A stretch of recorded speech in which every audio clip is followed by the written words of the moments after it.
Oke, saya hanya menjelaskan nanti dokumen dan mitigasi risikonya. Kalau secara umum Bapak Ibu sudah dijelaskan tadi. Supaya nanti Bapak Ibu memahami mitigasi risikonya, Bapak Ibu harus berpikir komprehensif ya, hulu ke hilirnya. Hulunya di mana, hilirnya di mana, pengadaan itu Bapak Ibu harus pahami. Yang pertama yang harus Bapak Ibu pahami ini sekarang Bapak pengadaannya via e-purchasing. Bapak Ibu pengadaannya via e-purchasing. Nanti boleh via nego, boleh nanya via mini kompetisi juga boleh. Kebetulan saya banyak mendampingi SKPD yang ada di DKI bagaimana memproses mini kompetisi ya. Oke, yang pertama, pada saat nanti Bapak Ibu melaksanakan pengadaan via e-purchasing, saran saya, karena di sini kan kalau di Perpres itu kan yang melaksanakan 2, kalau di bawah 200 itu pejabat pengadaan, di atas 200 PPK. Kecuali di Perpres baru nanti, di Perpres 46 tahun 2025, khusus mini kompetisi oleh Pokja pemilihan di BPBJ. Sekarang nih ceritanya Bapak Ibu pengadaannya sekarang. Ya, pengadaannya sekarang. Bisa nggak mini kompetisi oleh Pokja? Belum. Ya, nanti nunggu revisi Perlep 9 dan nunggu revisi KPK LKPP 177 tahun 2024. Pertama, Bapak Ibu pengadaannya via purchasing. Ya, pertama di tahap perencanaan. Bapak Ibu tolong siapkan dokumen identifikasi kebutuhan. Paling sederhana tadi dibahas oleh Bapak Ibu butuh laptop. Tolong tanya user. Nanti Bapak Ibu jadi pejabat pengadaan, tolong minta kepada PPK-nya, Pak, ini ada permintaan pengadaan laptop. Tolong lengkapi dengan dokumen identifikasi kebutuhan. Nanti tolong langkah pertama Bapak Ibu yang jadi PPK ya, nanti dibantu oleh kan perencanaan itu siapa tanggung jawabnya? PA KPA. Dibantu oleh PPK dan dibantu oleh tim teknis. Tolong disusun dokumen identifikasi kebutuhan. Jadi start pertama, tolong siapkan dokumen identifikasi kebutuhan. Tanya ke user. User itu ngusulin barang, dia butuh barangnya apa, volumenya berapa, fungsinya apa, kapasitasnya berapa. Ya harus jelas. Sampai alat itu berfungsi perlu layanan apa dan seterusnya. Ya, itu yang nanti Bapak Ibu tolong identifikasi kebutuhan. Ya, itu yang pertama. Yang kedua, spek. Bapak Ibu speknya harus jelas. Dari hasil identifikasi baru disusun spek. Bapak Ibu harus punya kertas kerja spek. Ya. Kemudian nanti Bapak Ibu susun RAB-nya. Total biaya yang diperlukan sampai alat itu berfungsi, itu biayanya berapa? Kalau Bapak beli barangnya sederhana, beli meja sama kursi. Mungkin meja sama kursi datang diperiksa, dimensinya sesuai, fungsinya sesuai, selesai. Cukup dinyatakan dalam berita acara serah terima. Itu kalau beli barang sederhana. Tapi kalau kemarin ada salah satu puskesmas di Jakarta nanya ke saya, Pak, saya mau beli lift, Pak. Kapan titik serahnya? Saya bilang sampai dengan keluar sertifikat kelaikan. Dari mana? Di Snaker Trans.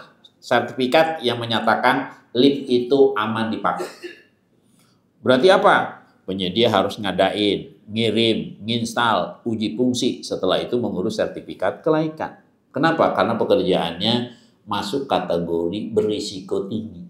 Jadi Bapak Ibu harus jelas itu speknya. Tadi udah dijelaskan oleh spek ada 4 komponen, mutu, jumlah, waktu, layanan. Kertas kerjanya harus jelas. Sampai di mana titik serah itu? Nanti titik serah itu dinyatakan dan kenapa? Di terakhir tadi Bapak dijelaskan oleh Pak BAST, serah terima. Nanti di lampiran serah terima ada kertas kerjanya yang menyatakan bahwa itu berfungsi. Dokumen-dokumennya harus dilampirkan. Apalagi Bapak tadi di versi 6, BAST itu kertas kerjanya diupload ntar.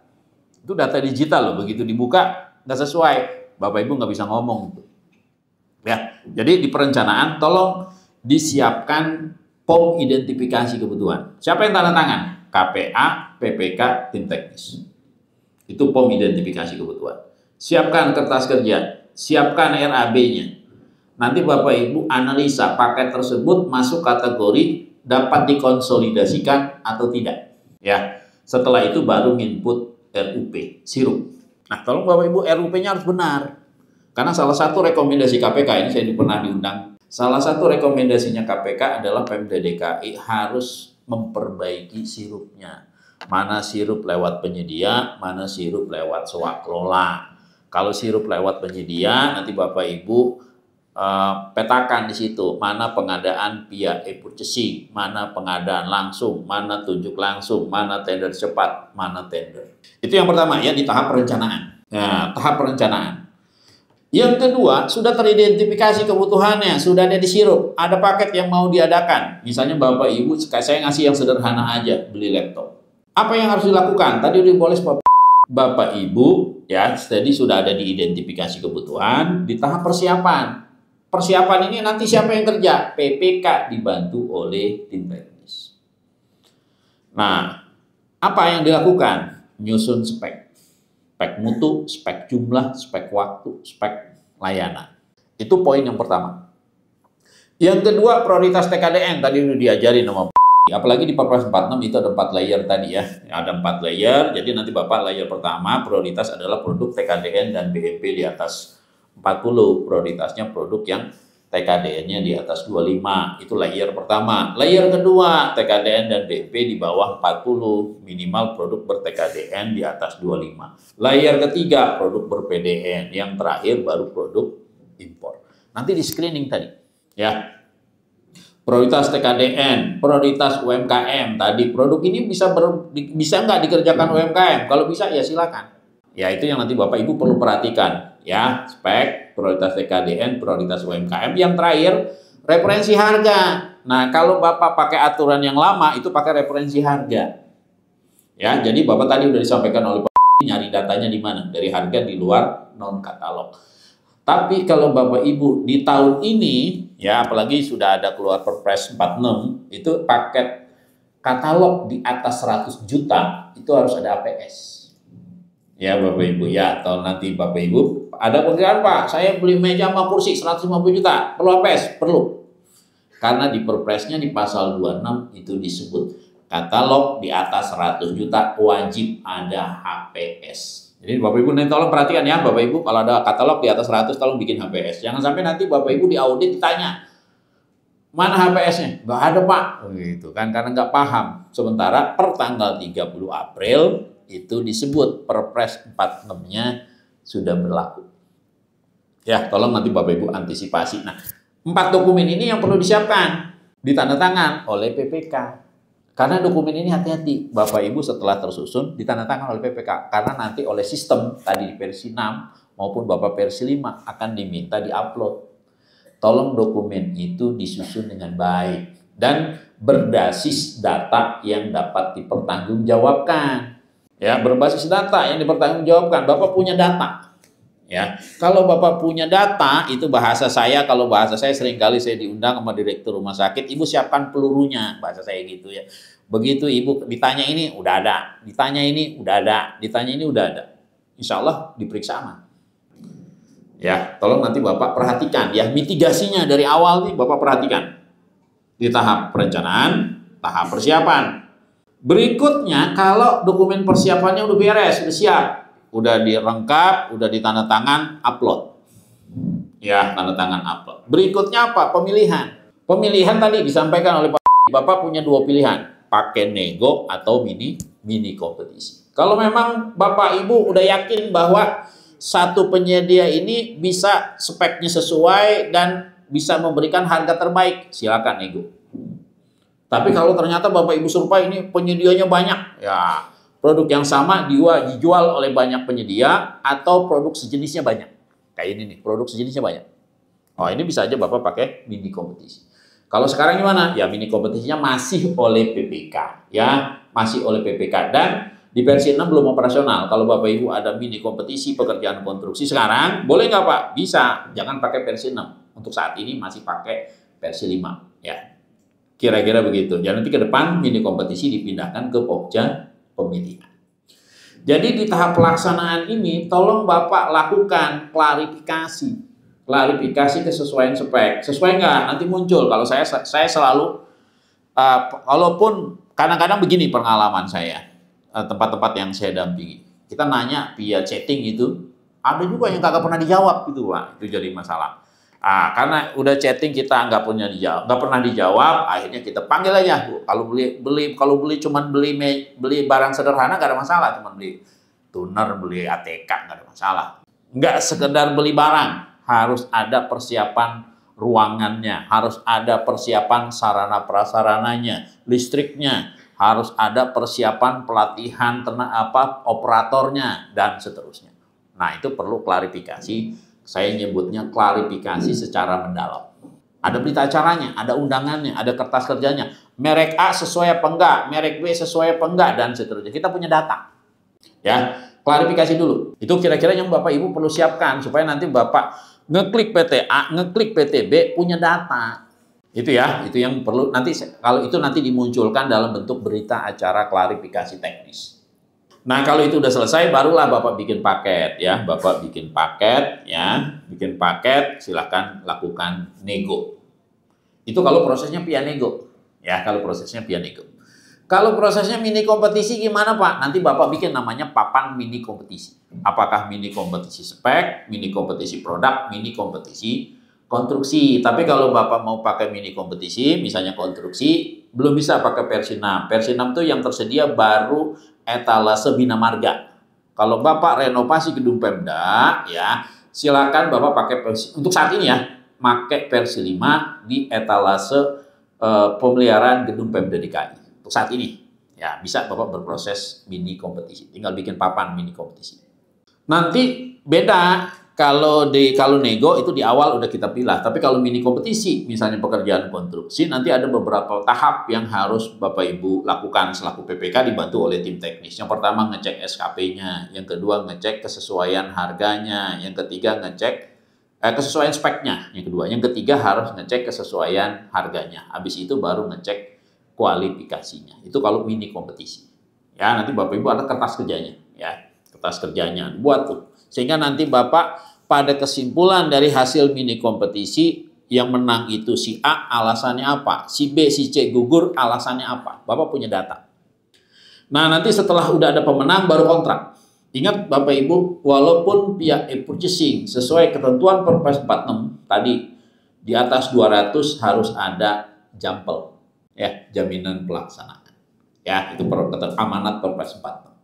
Ya, nanti Bapak Ibu kalau di versi 6 itu nanti kalau surat pesanan itu udah default. Nah, nanti Bapak Ibu akan diminta mengupload itu. Siapkan SSKK, SSUK, dan SSKK karena nanti dia surat pesanan SSK, SSUK, dan SSKK itu diminta ya. Nah, nanti jangan lupa Bapak Ibu kalau nanti sudah ada pelaksanaan, sudah selesai, barangnya udah datang, tolong diperiksa, diuji dengan seksama. Nanti Bapak Ibu tolong buat kertas kerja pemeriksaan. Nah, cek apa? Pemeriksaan secara visual, cek merek, cek tipe, cek bentuk, nah, cek warna, itu pemeriksaan secara visual. Ada kerjanya. Bapak Ibu pesan laptop, laptopnya mereknya apa, tipenya apa, warnanya apa, dimensinya, panjang, lebar, tingginya berapa. Itu visual. Visual nggak sesuai Pak, ya tolak lah. Bahasanya gitu Pak ya. Gitu kira-kira. Jadi Bapak menyatakan menerima atau nolak, ada kertas kerjanya, dipoto, tempel gitu fotonya. Ini bagian dari Bapak mitigasi. Ya, bagian dari mitigasi. Ya, kira-kira seperti itu. Jangan lupa nanti kertas kerja pemeriksaan dan pengujian ini diarsipkan karena ini menjadi lampiran berita acara serah terima Bapak Ibu. Ya, dokumen-dokumen ini nanti Bapak Ibu diupload. Tolong hati-hati, benar-benar diperiksa dan diuji. Apa buktinya bahwa barang itu sudah berfungsi? Karena pengadaan itu bisa diserah terimakan kalau sudah fungsional. Ya, perhatikan Bapak Ibu, pastikan titik serahnya adalah titik fungsional. Kalau Bapak beli AC, titik fungsionalnya apa? Bapak Ibu tinggal mencet remote, klik dingin ruangan. Tapi kalau AC-nya di kardus, bisa nggak? Nggak bisa. Tolong nanti itu Bapak perhatikan, titik fungsionalnya di mana. Nah, itu yang menjadi syarat di dalam SSKK. Pekerjaan dibayar 100% apabila ada hasil pengujian yang menyatakan itu telah berfungsi. Ditandatangan oleh siapa? Tadi oleh penyedia dan PPK diwakili oleh tim teknis yang menyatakan itu fungsional. Yang terakhir penilaian kinerja. Memang penilaian kinerja karena ini tadi disampaikan oleh Pak, sistemnya masih dalam tahap pengembangan. Mungkin fiturnya belum ada. Maka saran saya, Bapak Ibu, saran ya, karena fiturnya belum ada, silakan Bapak Ibu buat secara manual, pakai Excel. Kan komponen penilaian kinerja itu 4, kualitas dan kuantitas pekerjaan. Cukup, baik, atau sangat baik. Ya, itu yang pertama. Yang kedua, biaya, waktu, pelayanan. Bapak isi nilainya berapa. Nanti Bapak isi hitung nilai total dari kinerja penyedia tersebut nilainya berapa. Kalau dia bagus semua, berarti nilainya 3, sangat baik. Dan seterusnya tolong Bapak Ibu siapkan. Karena ini amanat regulasi. Nah, takutnya Bapak Ibu diaudit ditanya, apakah setelah pekerjaan selesai Bapak Ibu sudah nilai kinerjanya? Bapak Ibu, udah Pak. Wah, menurut saya gitu kan, menurut saya nilai dia cukup baik. Tapi Bapak Ibu nggak bisa begitu. Karena ini kita bicara regulasi, Bapak Ibu tunjukkan dengan kertas kerja penilaian. Setiap paket yang diproses setelah selesai harus diisi nilai kinerjanya. Siapa Pak yang ngisi? PPK. Nah, kadang ada yang nanya, berdasar hukumnya di mana? Di pasal 11, Bapak lihat. Salah satu tugas kewenangan PPK adalah menilai kinerja penyedia. Jadi nanti Bapak Ibu bikin kertas kerja penilaian, diisi nilainya berapa, tanda tangannya siapa? PPK. Itu artinya Bapak Ibu sudah menjalankan proses pengadaan hulu hilir. Hulu hilirnya harus lengkap dan benar. Karena kalau terjadi apa-apa, dokumen itu yang nanti akan bicara. Apa buktinya Bapak menilai kinerja? Apa buktinya Bapak melakukan pemeriksaan dan pengujian? Apa buktinya Bapak mengendalikan kontrak? Ya, apa buktinya nanti Bapak melakukan survei pasar? Apa buktinya Bapak menyusun referensi harga? Itu harus ada. Ya, dokumennya tolong itu disiapkan. Kalau nanti Bapak dokumennya lengkap, yang datang auditor udah siap. Yang datang inspektorat udah siap. Yang datang APH udah siap. Ya, kira-kira seperti itu. Dan satu lagi Bapak Ibu, ya tolong ya.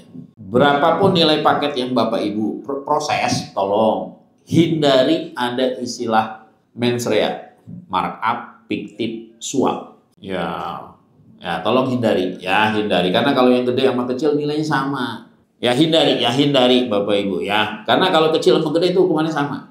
Hindari. Kalaupun nanti di dalamnya ada bonus, Bapak pengadaan barang ada bonus. Bonus itu maaf ya, bonus itu jangan dibawa pulang menjadi barang hibah. Misalnya, maaf ya Bapak Ibu ada beli alat kesehatan dapat bonus laptop jangan dibawa pulang, itu barang hibah menjadi aset kantor Bapak Ibu. Kalau bawa pulang itu nanti jadi masalah. Ya, hindari ya. Ya, kira-kira gitu. Ya, demikian Bapak Ibu. Saya menjelaskan dari sisi mitigasinya aja, dokumen-dokumen apa yang harus Bapak Ibu siapkan step by step-nya supaya nanti Bapak Ibu pada saat diaudit, pada saat diperiksa semuanya lancar dan aman. Karena yang paling baik itu adalah dokumennya lengkap, barangnya ada dan berfungsi. Ya, berfungsi artinya bisa dimanfaatkan.